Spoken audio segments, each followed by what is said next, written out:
بسم اللہ الرحمن الرحیم۔ السلام علیکم۔ اٹنگن کے بیج، بیلافیرس ایڈیلس سیڈ، فارسی میں تخم انجرا، عربی میں بذر الکریز، گجراتی میں اٹنگن، مرہٹی میں کروڈر اور انگریزی میں بیلافیرس سیڈز۔ یہ السی کے بیج کے مشابہ ایک بیج ہے۔ اس کا پودا چھتے دار ہوتا ہے اور نمناک زمین پر پیدا ہوتا ہے۔ چاروں طرف پتے پھیلے رہتے ہیں جو تعداد میں صرف 4 ہوتے ہیں۔ اٹنگن کا رنگ نیلا اور سیاہی مائل ہے۔ ذائقہ بدمزہ اور پھیکا۔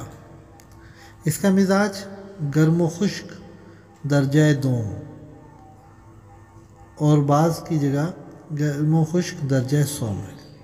اس کی مقدار خوراک 3 گرام سے 5 گرام ہے۔ تخم اٹنگن خشک اور تر کھانسی اور آلات تنفس کے لیے مفید ہے۔ پھیپھڑوں اور سینے کو ردی مادہ سے پاک کرتا ہے۔ اس کو زیادہ تر ذوفبا صورت اور جریان کے لیے معجین اور صفوفات میں شامل کیا جاتا ہے۔ یہ غیر سمی ہے اور کیمیائی تجزیے سے یہ بات ثابت ہوئی ہے کہ اس کے اندر گلوکوسائڈ بیلیفرین، کیٹیکول، ٹینین، صابن جیسا مواد اور انگوری شکر شامل ہیں۔ اس کا خاص استعمال یہ ہے کہ تخم اٹنگن یعنی بیلافیرس ایڈیلس کو بھون کر مرہم داخلیوں میں ملا کر رحم کے کینسر اور ورم رحم میں لگاتے ہیں۔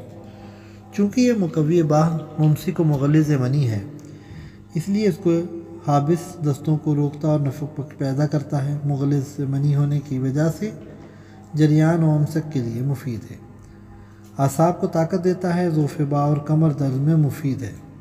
قوت باہ کو بڑھاتا ہے۔ تخم اٹنگن جھاڑی دار پودے کا بیج ہے جس کی شاخیں 1 سے 2 فٹ لمبی ہوتی ہیں۔ پتے لمبوترے، کنارے کٹے ہوئے، لگ بھگ 1.5 انچ چوڑے۔ اس میں ڈوڈے لگتے ہیں جن سے چھوٹے چھوٹے سیاہی مائل سفید یا نیلے تخم نکلتے ہیں جن کو تخم اٹنگن کہا جاتا ہے۔ باقی تفصیل پہلے بیان کی جا چکی ہے۔ آئندہ کے لیے ہماری اچھی ویڈیو کو دیکھنے کے لیے چینل کو سبسکرائب کریں، لائک کریں اور شیئر کریں۔ اللہ حافظ۔